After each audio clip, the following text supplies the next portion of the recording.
নমস্কাৰ বন্ধুসকল অসমৰ সকলো বিশ্ববিদ্যালয় মহাবিদ্যালয়কে আদি কৰি সকলো শিক্ষানুষ্ঠানত নামভৰ্তি কৰিব বিচৰা বা নামভৰ্তি কৰা ছাত্ৰ-ছাত্ৰীসকললৈ অতি গুৰুত্বপূৰ্ণ বাৰ্তা এটি লৈ আহিছো বন্ধুসকল ডিৰেক্টৰেট অফ হায়াৰ এডুকেশ্যনে এখন নোটিছ জাৰি কৰিছে যাৰ দ্বাৰা সকলো ষ্টুডেণ্টকে ইউনিক আইডি জেনেৰেট কৰিবলৈ নিৰ্দেশ দিয়া হৈছে ইউনিক আইডি কি আপোনালোকৰ বাবে ইউনিক আইডি কিয় ইমান ইম্পৰ্টেণ্ট আৰু আপোনালোকে ঘৰত বহিয়েই নিজৰ মোবাইলৰ দ্বাৰা কিদৰে ইউনিক আইডি জেনেৰেট কৰিব পাৰিব ষ্টেপ বাই ষ্টেপ আপোনালোকক আমি দেখুৱাই দিম এই ভিডিঅ'টোত গতিকে আপোনালোকে ভিডিঅ'টো সম্পূৰ্ণকৈ চাওক আৰু যদি আপোনালোক আমাৰ চেনেলটোত নতুন হয় তেতিয়াহ'লে এনে ধৰণৰ সকলো তথ্য সময়মতে পাই থাকিবলৈ আমাৰ চেনেলটো সাবস্ক্ৰাইব কৰক বন্ধুসকল ইউনিক আইডি হৈছে এটা নাম্বাৰ যাৰ জৰিয়তে প্ৰত্যেকজন ষ্টুডেণ্টক আইডেন্টিফাই কৰাৰ কাৰণে চৰকাৰে যোগান ধৰে যাতে ছাত্ৰসকলে ভৱিষ্যতে এডমিশন বা ট্ৰান্সফাৰ বা চাকৰি আদিৰ ক্ষেত্ৰত সহায় হয় এতিয়া আমি ইউনিক আইডিটো কেনেকৈ জেনেৰেট কৰিব বন্ধুসকল আপোনালোকে প্ৰথমতে নিজৰ মোবাইলত ক্ৰোম ব্ৰাউজাৰ খুলি লওক তাত আপুনি টাইপ কৰক directorate of higher education Assam তাত যেটো প্ৰথমত আছে তাত ক্লিক কৰক আৰু তাৰ পিছত ৰাইট সাইডৰ ওপৰত থকা বিন্দু তিনিটাত ক্লিক কৰি ডেস্কটপ সাইটত ক্লিক কৰক তাৰ পিছত আপুনি এনেকুৱা এখন স্ক্ৰীন পাব তাত আপুনি তলত দেখিব অনলাইন এডমিশন তাত ক্লিক কৰি দিয়ক এতিয়া এনেকুৱা এখন উইন্ডো আপোনালোকে পাই যাব আপোনালোকলৈ আমাৰ অনুৰোধ যে এইখিনি কথা আপোনালোকে গুৰুত্ব সহকাৰে শুনক কিয়নো এই অনলাইনটো আপোনালোকে এবাৰহে কৰিব পাৰিব শুধৰণিৰ চান্স আপোনালোকে নাপাব গতিকে বি কেয়াৰফুলি আপোনালোকে ফৰ্মখন ফিল আপ কৰিব লাগিব বন্ধুসকল ইয়াত কেইটামান গুৰুত্বপূৰ্ণ নিৰ্দেশনা দিয়া আছে প্ৰথমতে কোৱা আছে যে আপোনালোকে আপোনালোকৰ ইউনিক আইডিটো জেনেৰেট কৰাৰ কাৰণে আপোনালোকৰ ডাটাবোৰ কাৰেক্টলি ইয়াত দিব লাগিব দ্বিতীয়তে কৈছে যে আপোনাৰ মোবাইলত এটা কনফাৰ্ম এছএমএছ যাব তাৰ পিছত কোৱা আছে ইউনিক আইডিটো ডিৰেক্টৰেট অফ হায়াৰ এডুকেশ্যন আসামৰ আন্ডাৰত থকা বিভিন্ন গভৰ্ণমেণ্ট বা প্ৰভিন্সিয়েলাইজড কলেজ তথা ষ্টেট ইউনিভাৰ্চিটি সমূহত এডমিশনৰ ক্ষেত্ৰত প্ৰযোজ্য হ'ব তাৰ পিছত কোৱা আছে যে এজন ষ্টুডেণ্টে এটাহে ইউনিক আইডি জেনেৰেট কৰিব পাৰিব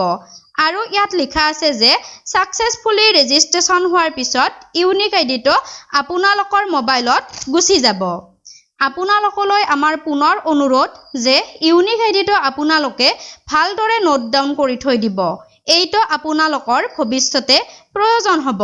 এতিয়া আপোনালোকে গো ফৰ ৰেজিষ্ট্ৰেচনত ক্লিক কৰক আৰু এতিয়া আপোনাৰ সন্মুখত এনেকুৱা এখন উইন্ডো খোল খাব ইয়াত আপোনালোকে প্ৰথমতে ফাৰ্ষ্ট নেমত লিখক আপোনাৰ নাম মিডল নেমত আপোনাৰ মিডল নাম আৰু লাষ্ট নেমত লিখক আপোনালোকৰ টাইটেলটো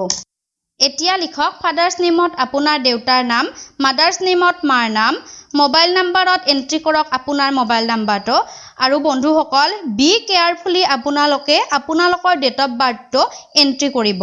তাৰ পিছত জেন্ডাৰত আপুনি জেন্ডাৰটো ক্লিক কৰিব মেল হলে মেলত বা ফিমেল হলে ফিমেলত ক্লিক কৰিব ৰিলিজিয়নৰ ক্ষেত্ৰতো একেদৰে ৰিলিজিয়ন যেটো হয় আপোনালোকৰ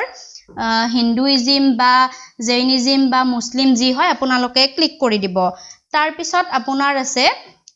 কাষ্টত আপুনি আপোনাৰ যি কাষ্ট হয় OBC জেনেৰেল ক্লিক কৰি দিব তাৰ পিছত আছে আপোনাৰ PWD অৰ্থাৎ আপুনি যদি ফিজিক্যালি ডিসেবল হয় তেতিয়া হলে ইয়েস কৰিব নহলে নো কৰি দিব তাৰ পিছত আছে আপোনাৰ ষ্টেট অফ ডমিসাইল ইয়াত আপোনালোকে আসামত ক্লিক কৰিব লাগিব তাৰ পিছত ডিস্ট্ৰিক্ট আছে আপোনাৰ যি ডিস্ট্ৰিক্ট হয় তাত ক্লিক কৰিব এইবাৰ আহিছো এক্সামিনেশন এণ্ড কোৰ্স ইনফৰমেশন ইয়াত আপোনাৰ প্ৰথমতে আছে লাষ্ট কোৱালিফাইং এক্সামিনেশন আপুনি লাষ্ট কি এক্সাম পাস কৰিলে HSLC HS বা UG বা PG হেডত ক্লিক কৰি দিব তাৰ পিছত আছে আপোনাৰ ৰেজিষ্ট্ৰেচন নাম্বাৰ আপুনি লাষ্ট যি পৰীক্ষাত পাস কৰিছিলে তাৰ ৰেজিষ্ট্ৰেচন নাম্বাৰটো ইয়াত লিখি দিব তাৰ পিছত লাগিব চেকিং এডমিশন ফৰ আপুনি যিহত এডমিশন লয় হেটো লিখি দিব ইয়াত HS UG বা PG যি হয় হেটো ক্লিক কৰি দিব